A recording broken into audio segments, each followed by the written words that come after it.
Today I'm going to show you how to make a less than fancy toilet look a little fancier for around $10.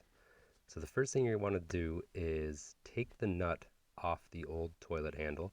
Remember, it is a reverse thread, meaning lefty-loosey, righty-tighty doesn't apply on this one.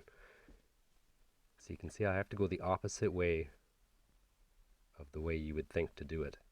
I'm not sure why this one has a reverse thread. If you know why, please leave me a message in the comments. I've never really looked into it, but I'm curious as to why they went with a reverse thread on a toilet handle.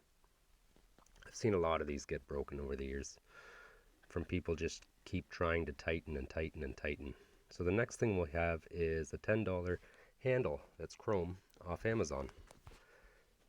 And same idea. The one thing you want to make sure if you do buy a new toilet handle is that it does match your old one. Toilet handles are somewhat universal, but some toilets have different styles to them. So here you'll see I'll just put the nut back on. I'm trying to do it one-handed, and you're going to want to give it a good snug. If you really want to, you can snug it up a little more, but that looks great.